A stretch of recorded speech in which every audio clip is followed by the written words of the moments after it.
திருப்பத்தூர் மாவட்டம் ஜோலார்பேட்டை அடுத்த வக்கனம்பட்டி பகுதியைச் சேர்ந்த திருப்பதி சத்யா என்ற தம்பதியர்களுக்கு ஒரு மகன் மற்றும் ஒரு மகள் உள்ள நிலையில் கடந்த 2 தினங்களுக்கு முன்பு சத்யா, அவரது கணவர் மற்றும் அவரது மகன் ஆகியோர் அருகில் உள்ள நிலத்தில் கேழ்வரகு அறுவடை செய்ய சென்றுள்ளனர்.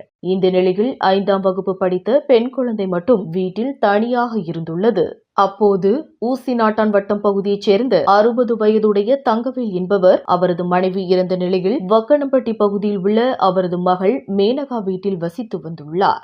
அனைவரும் அவரவர் வேலைக்கு சென்ற நிலையில் தங்கவேல் என்பவர் தனியாக இருந்த சிறுமியை கண்டு அக்கம் பக்கம் நோட்டம் போட்டு அச்சிறுமியை அழைத்து மடியின் மீது உட்கார வைத்து தகாத வேலையில் ஈடுபட்டுள்ளார்.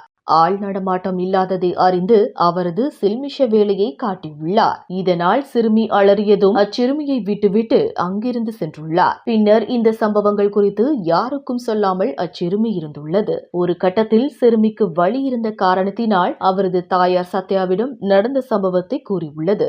இதை தங்கவேல் தரப்பினர் மறுத்து அவர்களிடம் தகராறில் ஈடுபட்டுள்ளனர். இதனால் மன உளைச்சலுக்கு ஆளான திருப்பதி சத்யா தம்பதியினர் திருப்பத்தூர் அனைத்து மகளிர் காவல் நிலையத்தில் புகார் அளித்துள்ளனர். இது குறித்து விசாரணை நடத்திய போலீசார் சிறுமி கூறிய தகவலின் அடிப்படையில் போக்சோ சட்டத்தின் கீழ் வழக்கு பதிவு செய்து தங்கவேலுவை சிறையில் அடைத்துள்ளனர். இச்சம்பவமானது அப்பகுதியில் பரபரப்பை ஏற்படுத்தியுள்ளது. திருப்பத்தூரிலிருந்து ரிப்போர்ட்டர் வெங்கடேசன்.